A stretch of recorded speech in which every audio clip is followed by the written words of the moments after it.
2. Vamos lá? Olá, pessoal, e a gente está agora aqui com mais convidados. Temos agora um produtor musical que é maravilhoso, que eu sou super fã dele, que faz um evento nada mais, nada menos que Amigos do Abdala! Aplauso!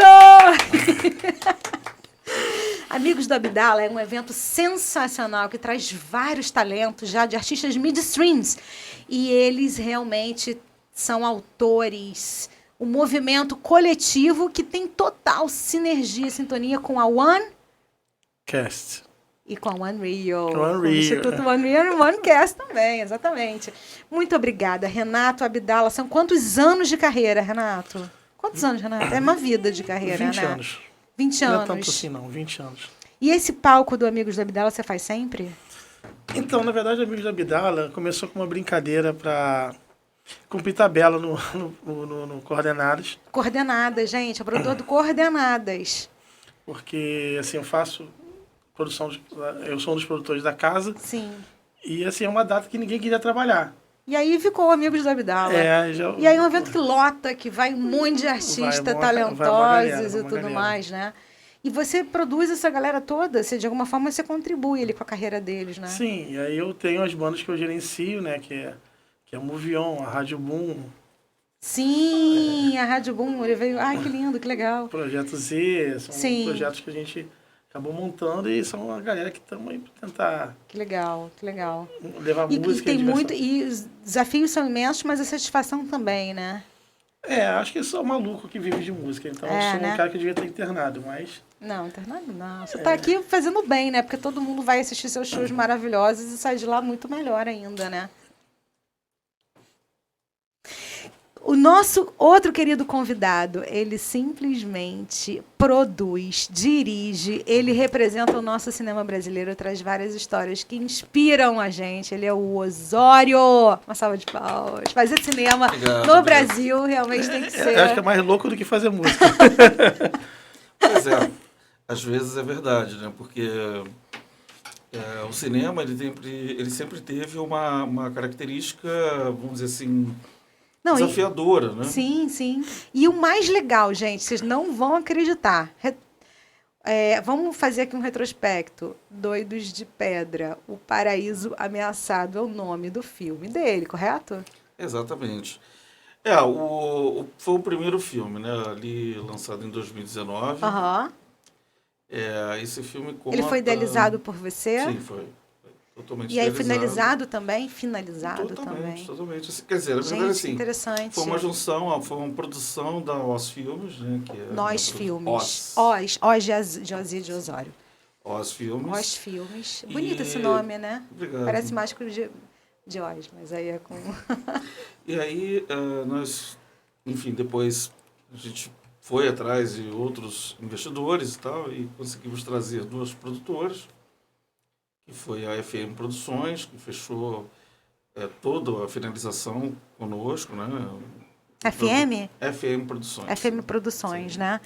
E depois ainda entrou uma terceira produtora com uma pequena parte que é a tem que vir Copacabana. Várias coproduções ali, né? Senão o projeto fica difícil de sustentar. O cinema ainda é uma coisa muito complexa, né? Depende de muitas pessoas, muitos profissionais e às vezes muitas empresas, porque cada um é especializado em uma coisa específica. E qual foi a repercussão desse filme? Ele foi repercutido fora do Brasil? Sim, nós tivemos a surpresa dele ter sido seleção oficial no Festival do Rio de 2019, em dezembro. 2019 de dezembro? E aí, logo em seguida... Festival do Rio, né? Festival do Rio. Interessante. Logo ele fala sobre o quê?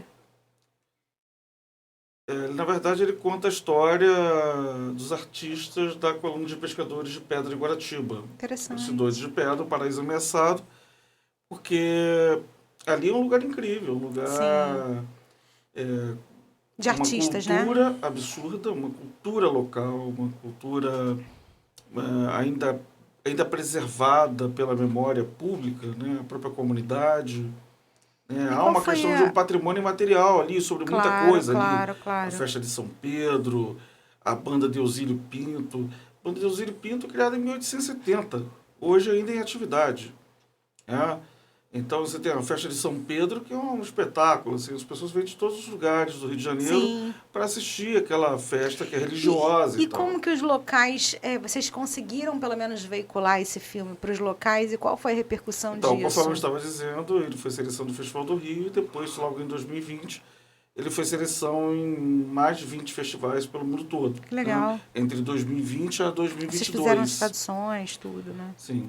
O problema é que nós tivemos uma pandemia no meio do caminho, né? Então, uma série de outros festivais que nós havíamos sido selecionados não aconteceram, né? Porque... Sim. E qual foi o benefício para a comunidade local? Bom, o benefício para a comunidade local é que, na verdade, a gente conseguiu levar um problema. Que, na verdade, o filme discute duas coisas. São os dois lados de uma mesma moeda. O primeiro lado é mostrar a cultura incrível, né? Um celeiro cultural enorme em Pedra de Guaratiba. Então, esse é o benefício deles, Não, que seria o a outro repercussão lado- disso, no caso, né? Também, o outro lado da moeda é a questão da devastação ambiental que acontece ali há 50 anos. Ou seja, ali é um lugar de fundo de Bahia, da Baía de Sepetiba. Nós estamos transformando a Baía de Sepetiba Não, numa mas eu tô nova falando Baía de assim, olha Guanabara. só, o filme vocês fizeram, depois os moradores locais, né? Como que eles se sentiram homenageados? Eles puderam ver, eles conseguiram assistir esse filme? Vocês passaram em algum lugar, alguma comunidade de moradores, que as pessoas puderam assistir depois o filme? O que vocês fizeram em si, deixaram para aquelas pessoas ali uma discussão sobre o filme, alguma ação, mesmo que pequena, mas uma ação importante, porque vocês fizeram um filme com aquele lugar, Então, né? é importante primeiro entender do que o filme fala, né? Porque... Não, mas essa pergunta eu gostaria que você respondesse, porque é interessante pensar a arte como agente de transformação, inclusive porque vocês fizeram naquele local. E como é que isso repercutiu com os moradores locais? Vocês pensaram nisso, em de repente passar o filme lá dentro com os na moradores? verdade, voltando a falar, né? Isso foi impossível de acontecer. Mas agora pode acontecer. Não, no período da pandemia Sim. foi impossível de acontecer em função da pandemia, né? Sim, Então, assim, mas a gente... E aí o que aconteceu? Em dezembro de 2021, nós conseguimos fazer a primeira exibição pública em Pedra de Guaratiba para a comunidade. Ah, é ótimo, maravilhoso, Na legal. Arena Chacrinha, que tem mais de 300 Sim, lugares. sim, que ótimo. Um belo aparelho cultural público. E ali sim, as pessoas, né, tiveram a oportunidade de ter um primeiro contato com o filme. Se bem que nesse período o filme já estava sendo exibido no canal da AMC Brasil, que é o Film and Arts, que pode ser visto na NET ou na Claro TV. Já está sendo exibido há 3 anos. Então, naquele momento, muitas pessoas já tinham assistido o filme através desse canal. Mas foi muito importante exibir esse filme também ali na Arena Chacrinha, porque é um contato direto, porque depois a gente sempre faz um pequeno debate, né, com as pessoas, a comunidade tem a oportunidade de perguntar e tal, né? Porque isso é muito legal, o né? filme Isso envolve é uma questão muito complexa, né? que é a valorização dos seus artistas locais, ao mesmo tempo, o que é que estão fazendo com a Pedra de Guaratiba? O que é que a instituição pública está fazendo com a Pedra de Guaratiba? E, na verdade, ele acaba que... A arte é isso, né? Ele acaba sendo, na verdade, um ativo, né? Porque ele tá educando também, de alguma certa forma, ele está reunindo aqueles moradores, né? Ele está politizando, né, também, ele está trazendo o conhecimento e a conexão dos moradores ali pelo propósito que é onde eles moram ali também, né, de estar fazendo mas defesa, o mais importante, né? disso tudo é que trouxesse um holofote para o setor público e o setor privado, e eu digo isso em termos governamental mesmo, Prefeitura do Rio de Janeiro, Estado do Rio de Janeiro, e no setor privado, principalmente, todas as indústrias da Baía de Sepetiba, do Porto de Sepetiba, que poluem muito o local. Então, assim, tem que haver, eu vi você falando agora há pouco sobre a ESG, essa tem que ser uma responsabilidade número 1 da região. Né? ESG. Tem que ser uma responsabilidade número 1 daquela eu queria te região, fazer aqui uma... Eu queria privado. te deixar aqui uma... assim, tô falando de artistas, né? O Abdala, ele é um grande produtor, né? Porque ele descobre artistas, ele dá palco para artistas, ele dá voz para artistas. Hoje você tem mais ou menos, você já, ao longo desses anos que você trabalha, Abdala, já passou aí, não dá nem para contar, né? Não.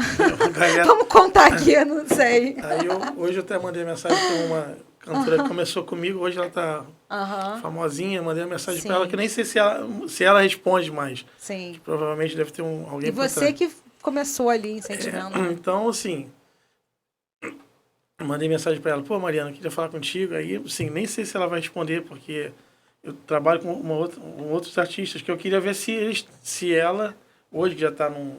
Podia até ajudar Aí, os novos que você tem, então, né? A minha intenção justamente é essa, convidar ela para ver se ela poderia fazer, porque tem muita gente que esquece de onde veio. Sim, sim. E, assim, isso acontece muito.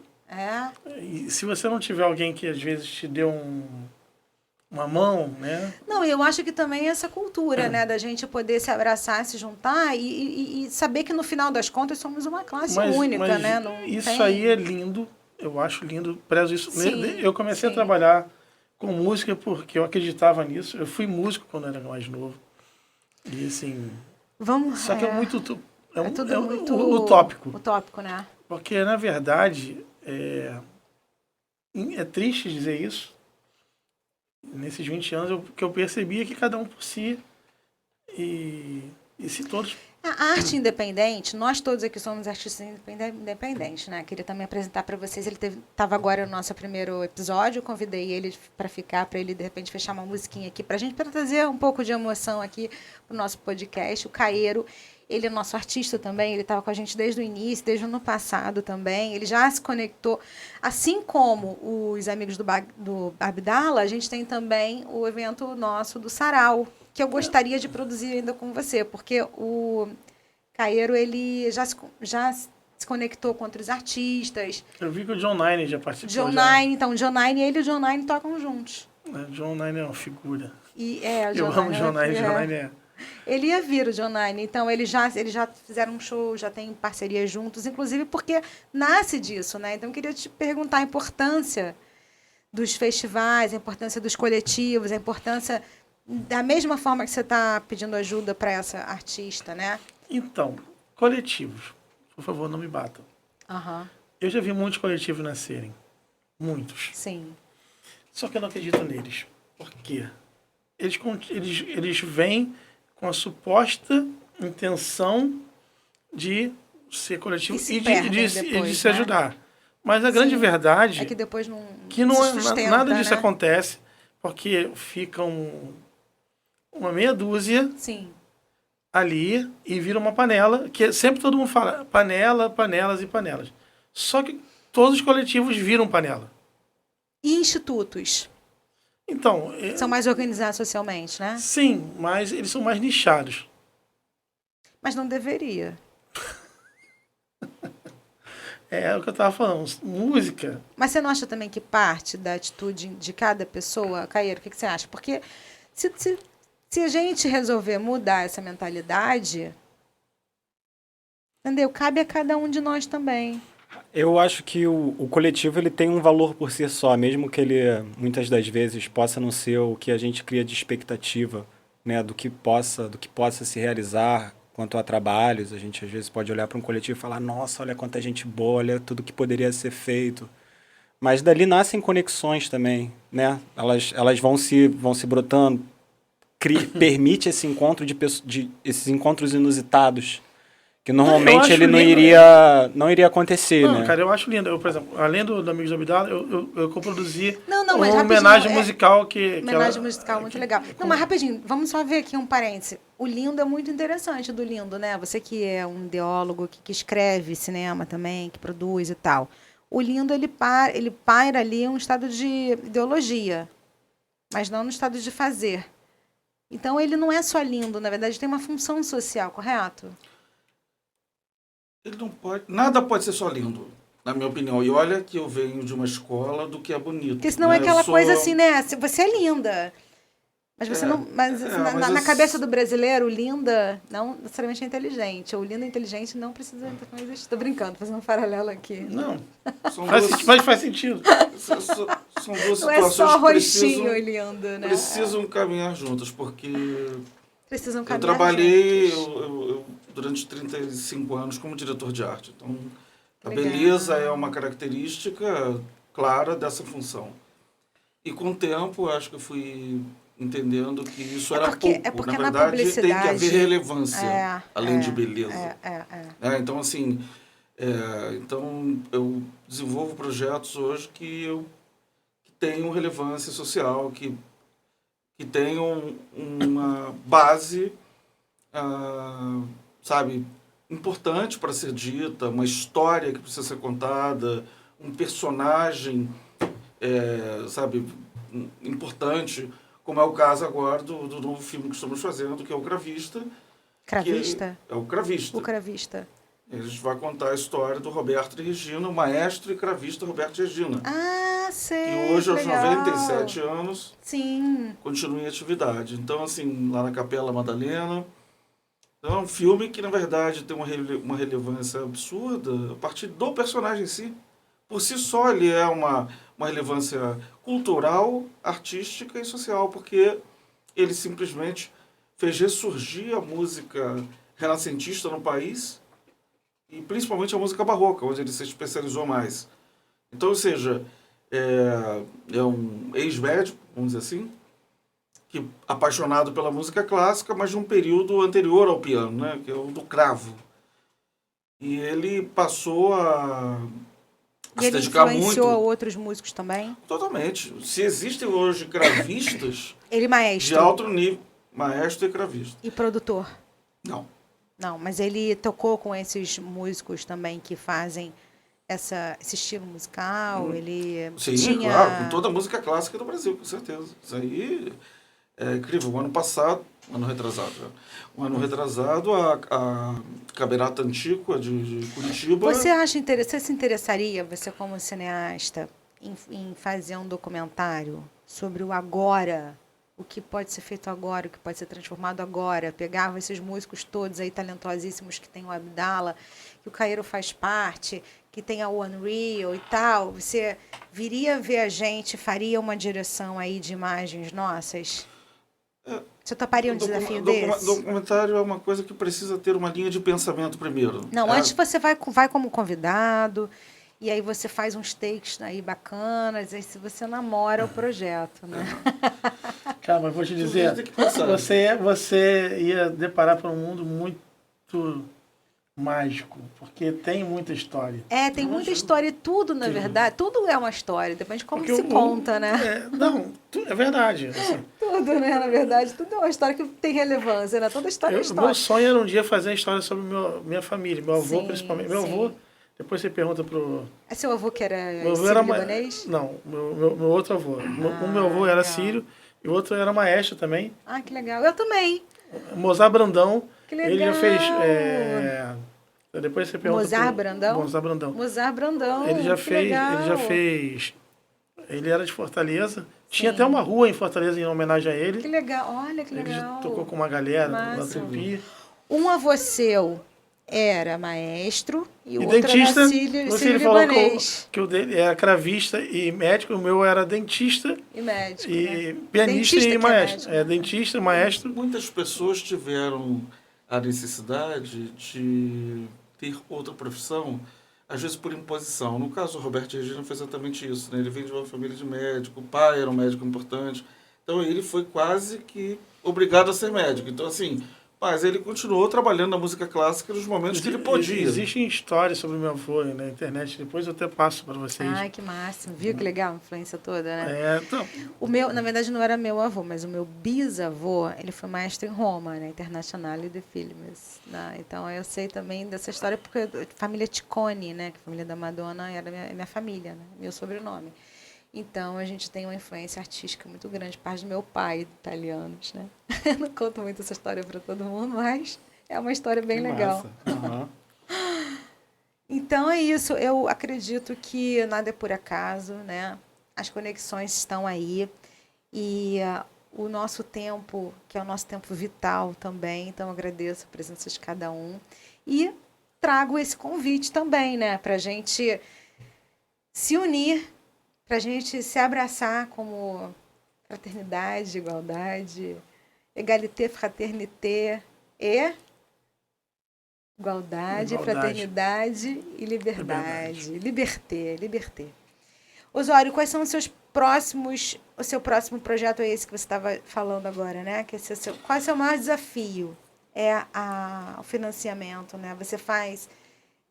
quais são os seus recursos para fazer o levantamento? Nós todos como artistas, né?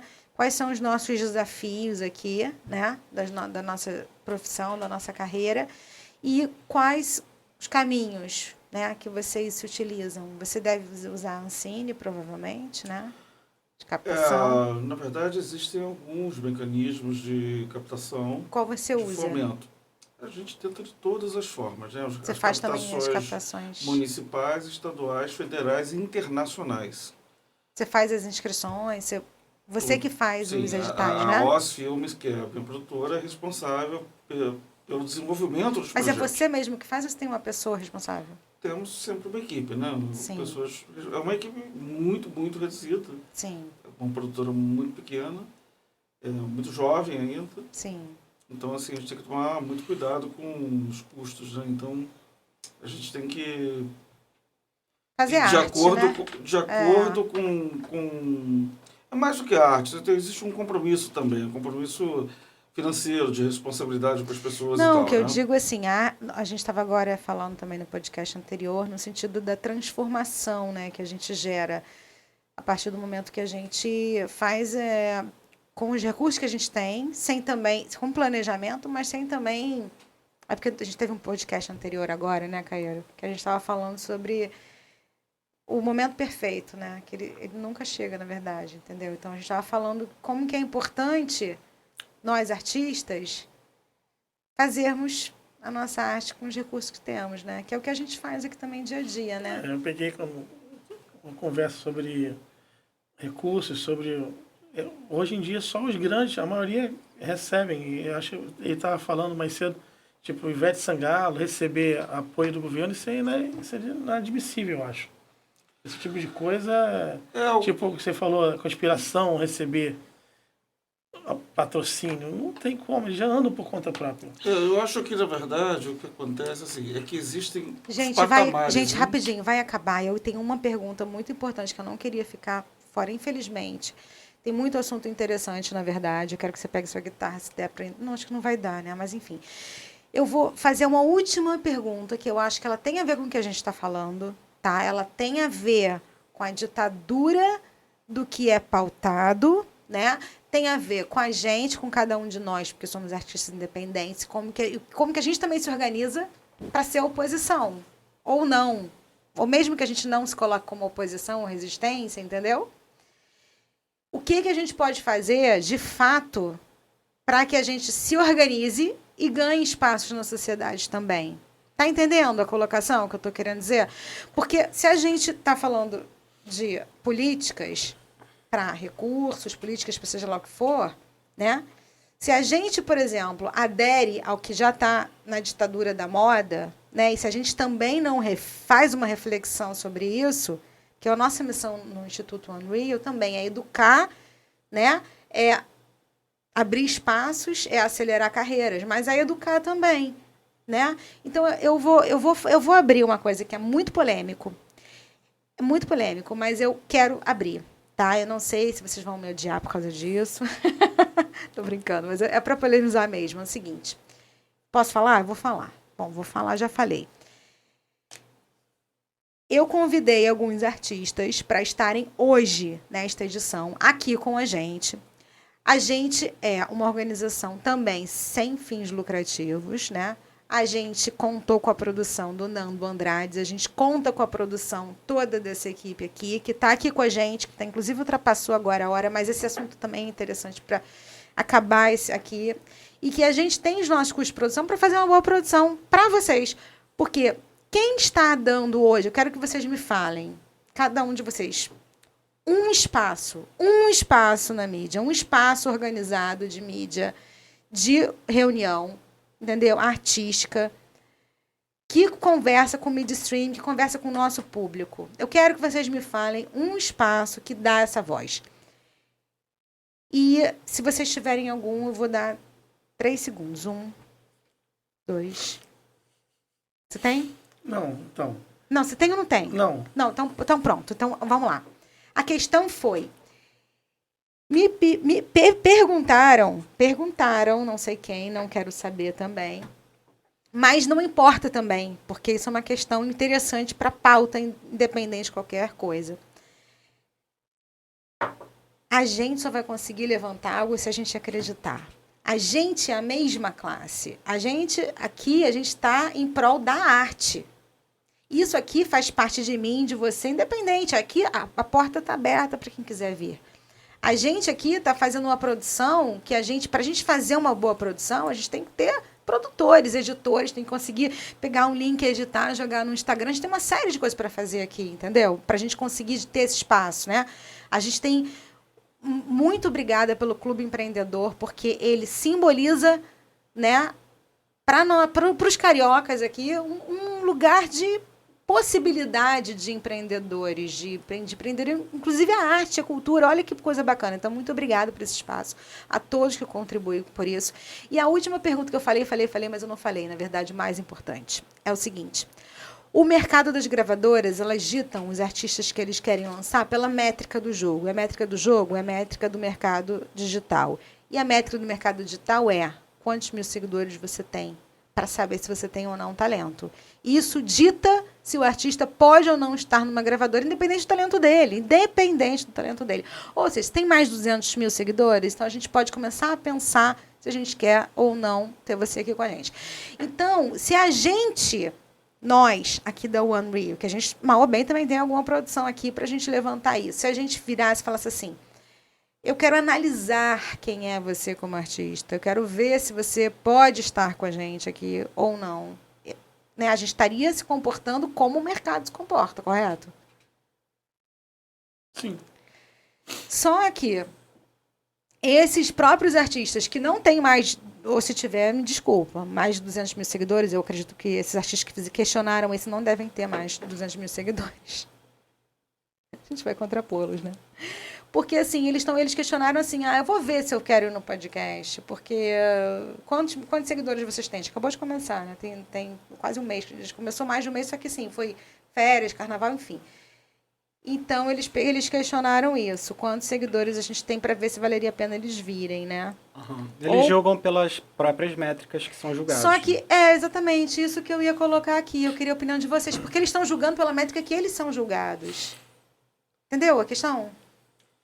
Eles não querem ser julgados, eles não estão no jogo do negócio, que se tivessem, estariam, né? Mas hoje em dia, eu concordo com o que você falou, estou entendendo o ponto de vista, mas, por exemplo, em relação às gravadoras vão acabar em breve. Você esquece gravadora. Não, mas eu não digo nem de gravadora, não. Eu coloquei como gravadora porque é algo que é basicamente ditado pela gravadora, né? Agora, a quantidade de seguidores, infelizmente, é triste. Isso realmente rege o mercado. Eu, como vendedor de shows, sei quando vou vender um show. E aí o cara assim, cadê o Instagram da banda? Qual é o Instagram da banda? Ele nem pergunta se a banda é boa, qual é o estilo da banda. Ele quer ver o Instagram, o que ele quer ver é realmente a quantidade de seguidores. Isso acaba sendo tanto o cara como o contratante, como o contratado. Essa casa, quantos seguidores a casa tem? Mas, Abdala, por que eu vou tocar nessa casa? Existe essa questão? Não, também. Existe, mas aí isso é um interesse, sim, de marketing, porque eles estão pagando algo que eles querem ter um retorno de marketing, beleza? Sim. Tudo bem, isso daí a gente até compreende. Agora, os próprios artistas... Mas então, para o artista, às vezes tem um festival, algum evento, que o cara fala assim, vou levar você para tocar no meu espaço. Não, mas isso aqui não é... Isso aqui Não. Isso aqui é outra coisa. Isso aqui é um canal de comunicação, né? Não, ou seja, de divulgação, inclusive. Só estou dando um exemplo. Mas então, aí o cara assim, para ele sair de casa, estou falando um músico para tocar em algum lugar de graça, que já foi, já toquei. Não, mas olha só, rapidinho, vamos só fazer aqui um primeiro esclarecimento em termos de, o que é esclarecer uma ignorância? Por luz é isso, né? Não. Aqui é um canal de comunicação, aqui não é uma casa de show. Não, mas o que eu estou explicando né? É de uma maneira abrangente como as pessoas pensam. Não estou falando que é o certo ou errado. Não, mas a gente tem que desconstruir isso, mas correto? Mas a desconstrução não é da noite para o dia. Você concorda que tem uma desconstrução para ser feita na cabeça do Então, artista? a desconstrução pode existir. Mas a desconstrução ela não existe ainda porque assim, não foi tomado nenhum passo para que ela houvesse. Tá entendendo? Sim, Ninguém deu um passo assim, vamos desconstruir isso. Porque até agora o jogo é esse. O jogo é o seguinte, o cara que me chamaram para tocar em tal lugar. De graça, o cara não quer pagar o meu cachê. Não, sim, mas aquilo ali é um contratante, não, tá? Mas aí aqui a gente está dando um espaço de voz. Então, mas aí o cara que, pô, vou tocar de graça. Por que eu vou tocar de graça? Aí o cara quer saber qual a visibilidade que esse lugar tem, quantas pessoas. Porque aí vai para ele. Não, mas aqui ele tá vindo para divulgar. Não. Né? Ele não está pagando para divulgar. Não, mas então, né? Ele deveria comprar para divulgar. Mas para o cara divulgar também, não. Se ele compra seguidores, ele faz posts anunciados, ele paga para fazer. Então, mas... Quanto que ele pagou para ter 200 mil, entende? Assim? Sim, mas então, o que você não está entendendo é o seguinte. As pessoas... O que você acha, Osório? Eu, tirando a parte da gravadora, que eu não tenho não, propriedade da palavra... Eu digo assim, da ditadura dos números, né? Sim, eu vou chegar lá. Alguém que se propõe a fazer um filme sobre um homem que tem a cabeça espetada no século XVIII, com música clássica de bar, não é alguém preocupado com seguidores de Instagram. E eu realmente não estou nem um pouco preocupado com isso. Então, o que acontece? Eu sei que os projetos que eu faço são projetos de nicho, são projetos de pessoas muito aculturadas, sim, ou pessoas preocupadas com o meio ambiente, ou pessoas preocupadas com a arte de verdade. E você entende que esse espaço é um espaço para você também divulgar e para você apresentar a sua forma de pensar, o seu trabalho. A OneCast, no caso, né? Sim, assim como qualquer outro lugar, sim, naturalmente, mas de comunicação, voltando à sua pergunta, né? Eu acho que, na verdade, a gente não tem que, tirando as coisas comerciais, a gente não tem que fazer alguma coisa pensando em quantas pessoas vão te assistir, entendeu? Eu acho que tem que fazer o que você acredita fazer. E fazer aquilo da melhor maneira. Agora, porque eu sei que eu não vou ter... não vou terminar esse filme, foram não sei quantos anos de pesquisa, não sei quantos anos de filmagem, não sei quantos anos de estresse, sabe? E eu não vou ter a esperança de ter o público dos Avengers. Entende? Eu não estou preocupado com isso, cara. O que eu estou preocupado é, conheço um Roberto de Regina. Esse cara é incrível. Sabe? Como a gente pode, no Brasil, ter todo tipo de música, com músicos cada vez mais milionários, fazendo shows e cantando coisas às quais eu nem tomo muito conhecimento, não desmerecendo ninguém, mas que... E, ao mesmo tempo, você vê artistas incríveis, com um trabalho extremamente elaborado, com um projeto de pesquisa, serem esquecidos, com quase 100 anos de idade. Então, essa história está sendo contada para isso. Sabe? E você não poderia fazer um apêndice dessa atemporalidade do tempo, trazendo um pouco também desses novos artistas, olha que interessante, que também querem perpetuar a sua música, o seu trabalho, mas que também tem dificuldade também no mercado, assim como ele também, né? Por todo lado erudito e tudo, né? Tirando a bossa nova, que também estudavam os clássicos e tinham uma cultura mais sofisticada e tudo, e teve uma repercussão nacional, a gente hoje não consegue mais ter isso, né? Gente, a gente vai ficar por aqui e essas perguntas todas a gente deixa para vocês questionarem aqui embaixo no Instagram para os nossos convidados. Uma última palavra aqui para cada um e até o próximo programa. Muito obrigada por nos assistirem, muito obrigada por estarem conosco e muito obrigada por tudo. E falamos hoje aqui, polemizamos um pouco sobre algoritmos, mas temos certeza que somos muito mais do que algoritmos e deixamos isso para vocês aí, essa mensagem de reflexão, correto? Correto. E aí? É isso. Agradecer aí o espaço, poder cantar e é isso. Vamos aí perpetuar sobre o algoritmo. Muito obrigada, Clube Empreendedor. Até a próxima, pessoal. One Real, One Cast com vocês. Beijo!